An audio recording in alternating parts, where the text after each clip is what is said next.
convention de financement d'un projet d'appui à l'éducation entre la Norvège et l'UNICEF.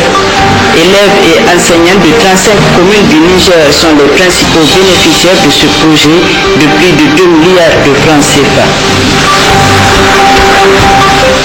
Le ministre des Transports était ce matin sur le chantier du démembrement du guichet unique automobile. Saleh Seydou est allé s'inquérir de l'évolution des travaux.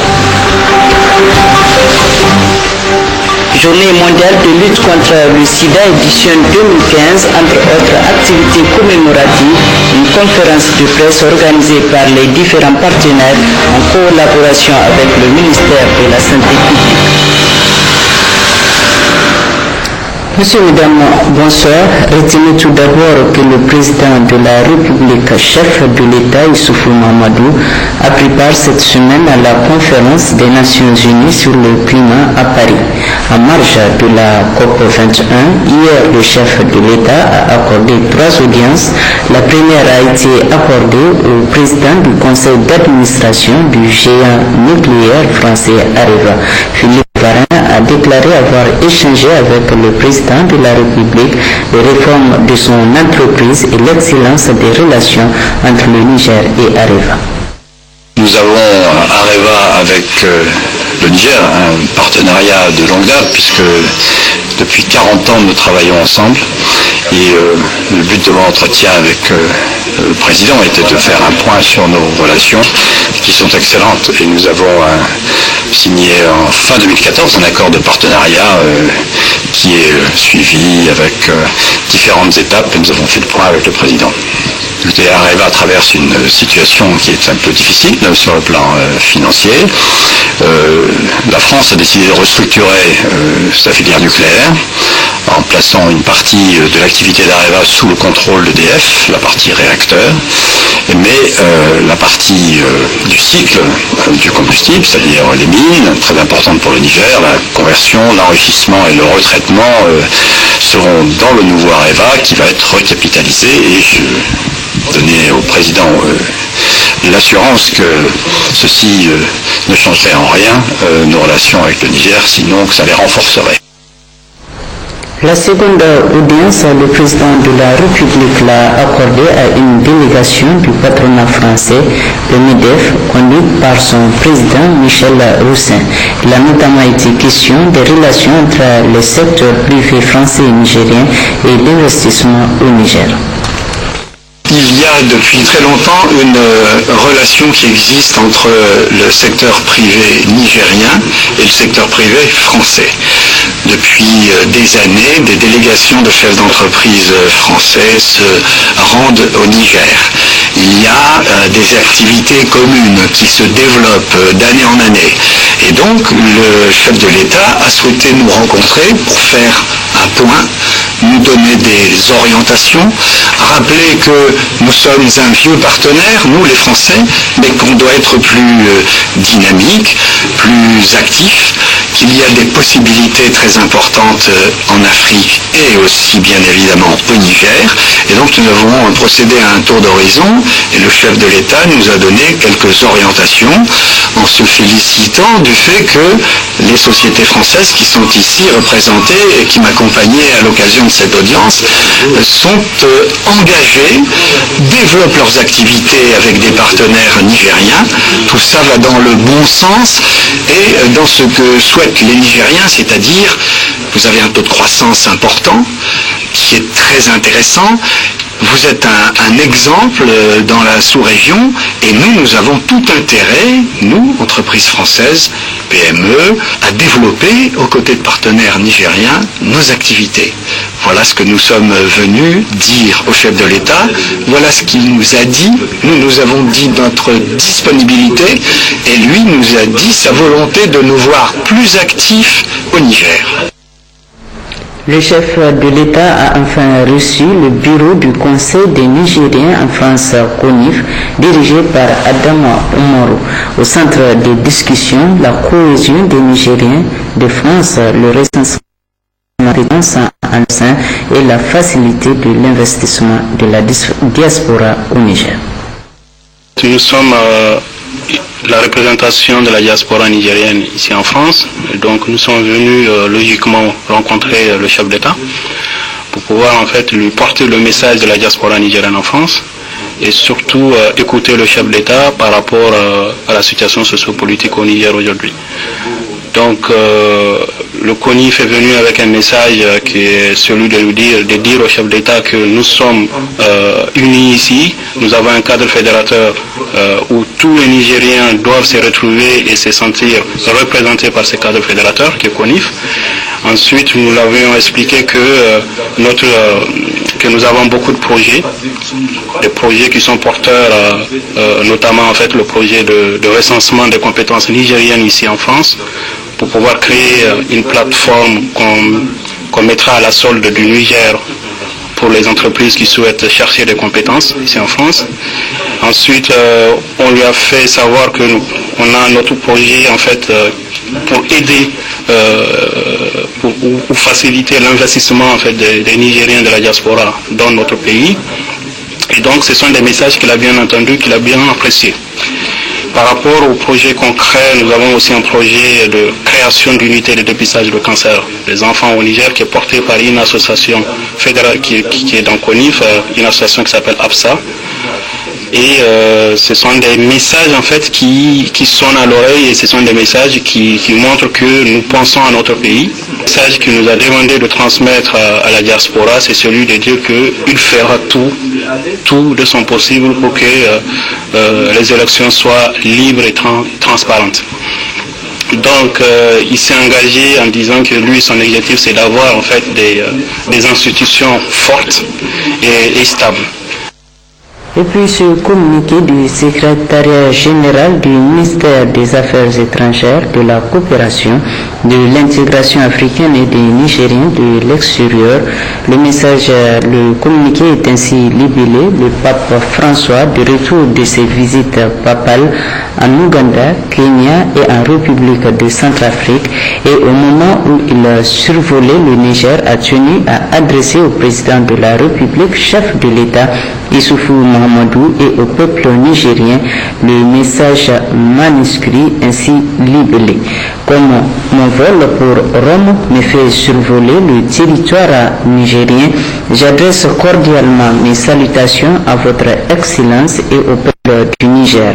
C'est avec l'assurance de mes prières pour toute la nation que j'implore sur vous toutes les bénédictions divines de paix et de prospérité. Fait à Niamey le 3 décembre 2015.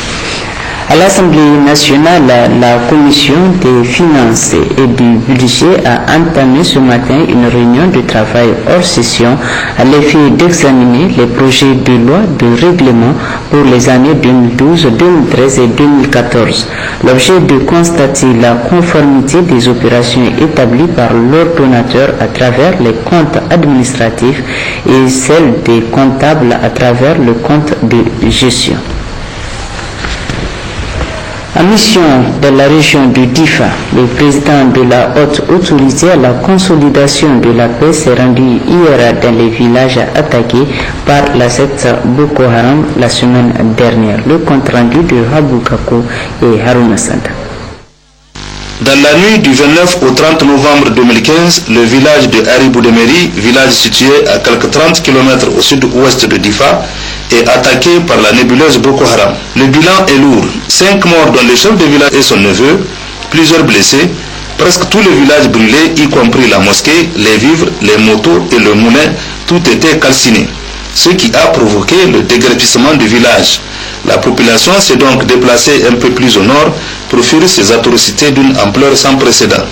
Enfin, le président de la République, chef de l'État, a dépêché le colonel-major Abou Tarka afin de présenter les condoléances aux familles des victimes et souhaiter un prompt rétablissement aux blessés.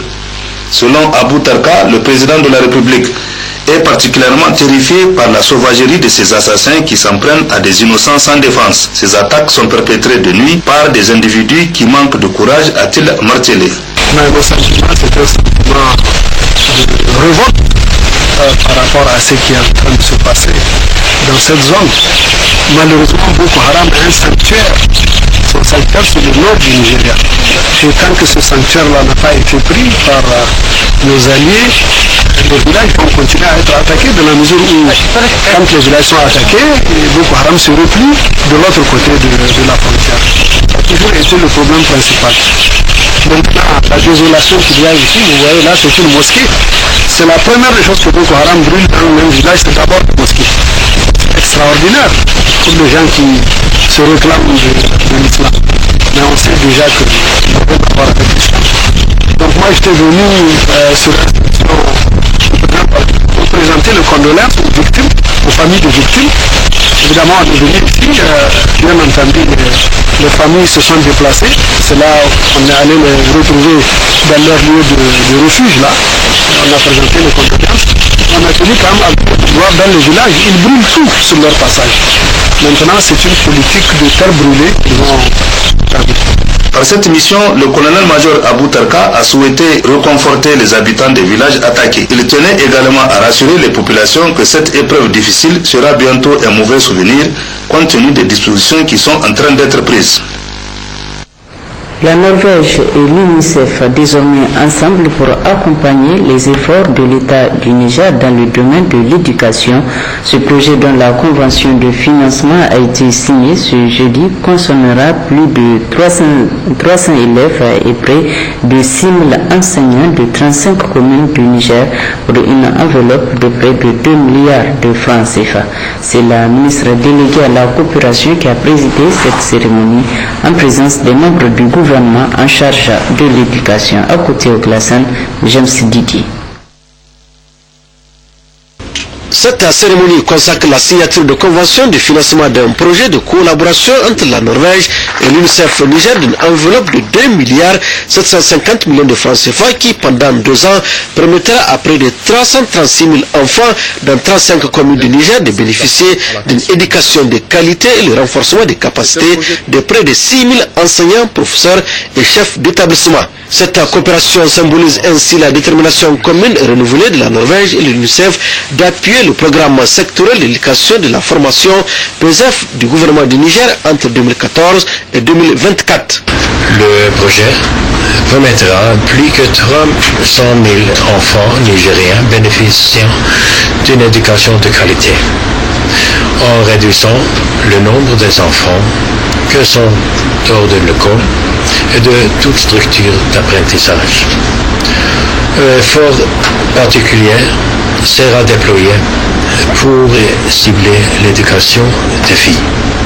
Le gouvernement norvégien félicite le gouvernement nigérien et l'UNICEF avec ce programme et aux futurs élèves que vous obtiennent de bons résultats. Dans son intervention, le représentant adjoint du Fonds des Nations Unies pour l'enfance, UNICEF Niger, a rappelé les différentes composantes de ce projet qui vise à renforcer le droit à l'éducation pour tous.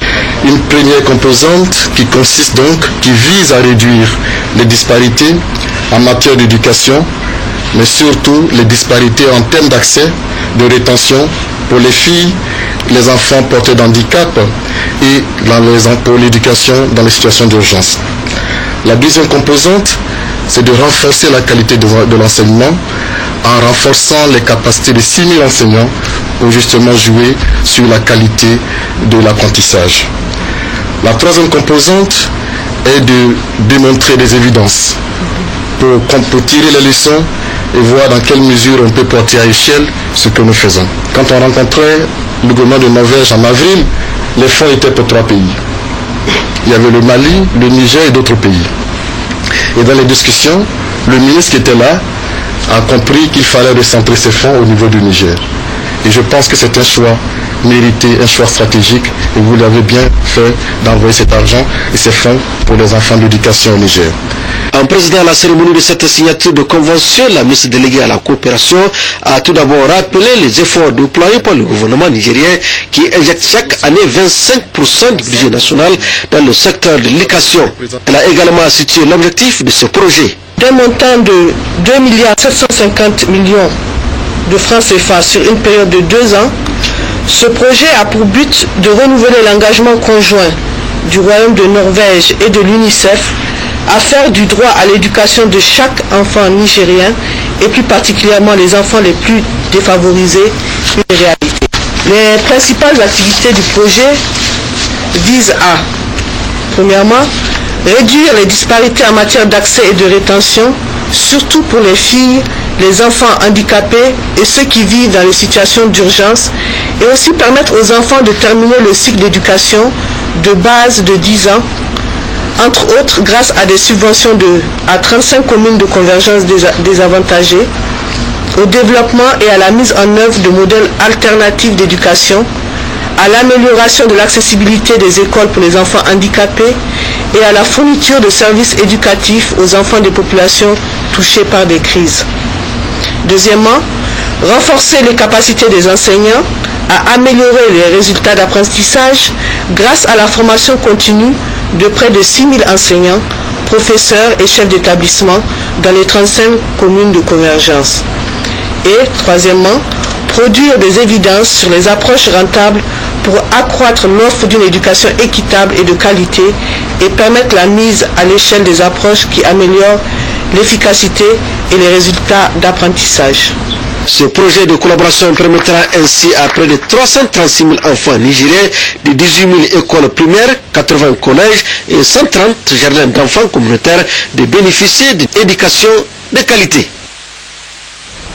Le ministre des Transports, Saleh Seydou, était ce matin à Maklundi où il a visité le chantier de construction d'un des dénombrements du guichet unique automobile. Le ministre Saleh Seydou était accompagné du gouverneur de la région de Tillabéri, Baka Ajara, Hamidou Abdoulaye. Cette visite qui intervient quelques jours seulement après celle effectuée sur le chantier du futur siège du guichet unique automobile a permis au ministre des Transports de constater de visu l'état d'avancement des travaux de construction de son démembrement de Makalondi. Ce chantier, qui s'étend sur une superficie de 2 hectares, abritera à la fin des travaux le service d'accueil, d'identification et d'escorte des véhicules d'occasion venant des ports via la frontière Niger-Burkina et un grand aire de stationnement.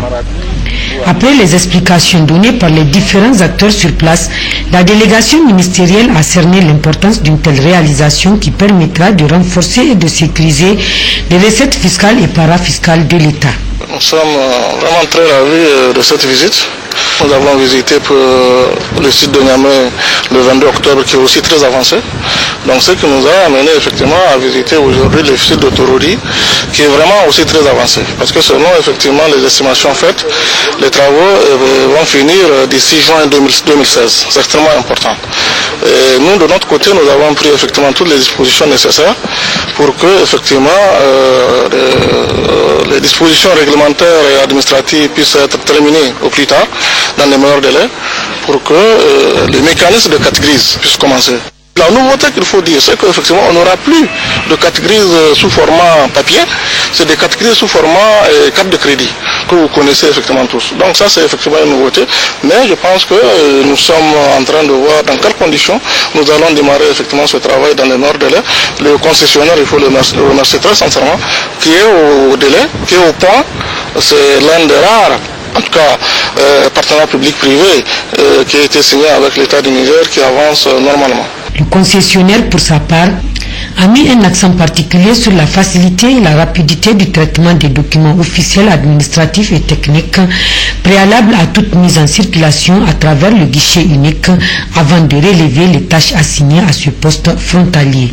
Le guichet unique automobile permettra désormais de régler définitivement les problèmes liés à la mise en circulation des véhicules importés et mettre réellement l'État dans ses droits à travers la mobilisation et la sécurisation de l'ensemble des recettes fiscales et parafiscales afférentes à ces véhicules, mais aussi et surtout faire gagner un temps précieux aux usagers car toutes les formalités seront dorénavant faites à un même endroit et en un temps record. Lancement hier à Niamey du livre Elle brise le tabou. un livre édité par le Fonds des Nations Unies pour la population, UNFPA, à travers le programme Ilmin Zamandounia, qui dit non au mariage des adolescentes. C'est la ministre de la Population, de la Promotion de la Femme et de la Protection de l'Enfant qui a officiellement réceptionné ce livre des mains de la représentante de l'UNFPA. Le compte rendu de Nana Mariam Moutari et Boucherab. C'est à travers la projection de ces films documentaires qui relatent des récits des filles nigériennes ayant dit non au mariage des enfants suite à leur participation à l'initiative Ilmin Zamandounia ou encore les savoirs pour la dignité qu'a débuté la cérémonie du lancement du livre Elle brise les tabous. Un livre édité par l'UNFPA dans le cadre du programme Savoir pour la dignité, programme mis en œuvre en 2013 à travers le ministère de la Population, de la Promotion de la Femme et de la Protection de l'Enfant. Son objectif est de sensibiliser la communauté, notamment rurale, sur les conséquences néfastes du mariage des enfants, car le Niger enregistre le taux le plus élevé de mariage précoce au monde. Pourquoi ce programme? Parce que le Niger est le pays qui a le taux le plus élevé du mariage des enfants au monde. Après l'analyse du contexte du Niger, l'UNFPA, avec le ministère de la Population et ses autres partenaires, ont innové en développant une approche qui est concentrée sur les filles et qui est basée dans les communautés et avec les communautés. De Tillabéri à Zender, en passant par Koni, Tawa, Maradi, elles étaient 56 adolescents de 13 à 19 ans qui ont dit non au mariage des enfants à cause de leur participation à ce programme. Ce livre valorise la prise de parole des adolescentes afin qu'elles deviennent des modèles pour sensibiliser d'autres filles. Au-delà de la valorisation des filles, nous voulons aussi, avec la publication du livre « Elle brise le tabou », rendre visible la problématique du mariage des enfants au Niger et encourager le gouvernement et les différents acteurs de la société civile, ainsi que les partenaires techniques et financiers, à aller vers des actions pour son élimination. Le gouvernement nigérien, à travers le ministère de la Population et les partenaires techniques et financiers, lutte sans relâche pour venir à bout de ces fléaux, à travers notamment le développement et la mise en œuvre d'une stratégie visant à promouvoir la scolarisation et le maintien des filles à l'école. En novembre 2014, le Niger a lancé sa campagne pour mettre fin au mariage des enfants. Et mon département ministériel s'est engagé à mobiliser et à créer une plateforme de travail avec les leaders coutumiers et religieux pour qu'ils soient alliés dans la promotion de l'abandon des pratiques traditionnelles néfastes à la santé et au bien-être des filles et des femmes au Niger. De nombreuses stratégies de renforcement de capacités des familles, des femmes, des adolescents sont mises au point afin de susciter un changement de comportement. Et parmi ces stratégies figure le programme Adolescente, qui grâce à un programme d'éducation holistique éveille la conscience des jeunes adolescents et leur communauté sur les conséquences fâcheuses des mariages et des grossesses précoces. Le programme Ilmin Zamandounia, à travers ses antennes régionales, sensibilise les jeunes filles sur les bonnes manières de vivre en société et la propriété. Les témoignages des filles ayant refusé le mariage précoce, les interventions des facilitatrices communautaires, la remise du livre proprement dit, suivi d'une exposition photo des filles récupérées ou sauvées par Ilmin Zamandounia, ont mis fin à cette cérémonie. Le chef d'état-major général des armées, le général de corps d'armée, séjourne depuis hier à Zender pour une visite de travail. Sénégalais et s'est entretenu avec les forces de défense et de sécurité sur plusieurs questions d'actualité. Maman Lawal Chilo, Lawal Babali. Accueilli à sa descente d'avion par le secrétaire général de la région de Zender, Harouna Sakale, le commandant de la zone de défense numéro 3, le chef d'état-major général des armées en mission à l'intérieur du pays devait par la suite passer en revue un détachement des militaires qui lui rendait les honneurs.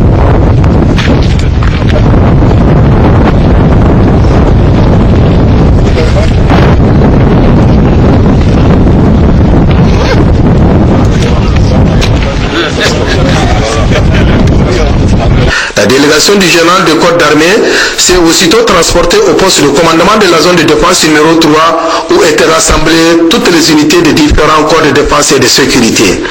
Après le cérémonial militaire, le chef d'état-major des armées, au cours de son rapport devait de prime abord transmettre les salutations et les encouragements du président de la République, Elhadji Mahamadou Issoufou, chef suprême des armées, à tous et à chacun pour tous les efforts déployés en faveur des personnes et de leurs biens. En rentrant dans le vif du sujet, le général de corps d'armée Sénégarba devait s'apaisantir sur le tenant et aboutissant de son déplacement et particulièrement sur cette menace née du terrorisme, notamment la situation sécuritaire dans la région du Difa où la nébuleuse Boko Haram a imposé à notre pays cette guerre asymétrique. Occasion pour lui de réitérer la gratitude des autorités de la 7e République à l'endroit des forces de défense et de sécurité. Le général de corps d'armée Sénégarba s'est apaisanti sur la cohésion et la solidarité entre les forces de défense et de sécurité, le respect des lois et règlements en vigueur au Niger afin que chaque porteur de tenue soit un modèle dans la société. Moment solennel pour le chef d'état-major général des armées de notifier que l'armée nigérienne est une armée républicaine, donc nul n'est au-dessus de la loi. Il a aussi attiré l'attention des forces de défense et de sécurité sur la vigilance dans le cadre de l'exercice de leur noble et exaltante tâche. Soulignons qu'une minute de silence a été observée à la mémoire de ceux qui sont tombés sur le champ d'honneur. Notons que le chef d'état-major général des armées, le général de corps d'armée Sénégarba, est accompagné dans ce déplacement du chef de bureau des opérations, le colonel-major Seydou Bagé, le lieutenant-colonel Issana Allah, conseiller du haut commandant de la garde nationale, le colonel Moussa Boubakar, commandant territorial gendarmerie nationale, ainsi que son chef de cabinet, Seyd Amadou.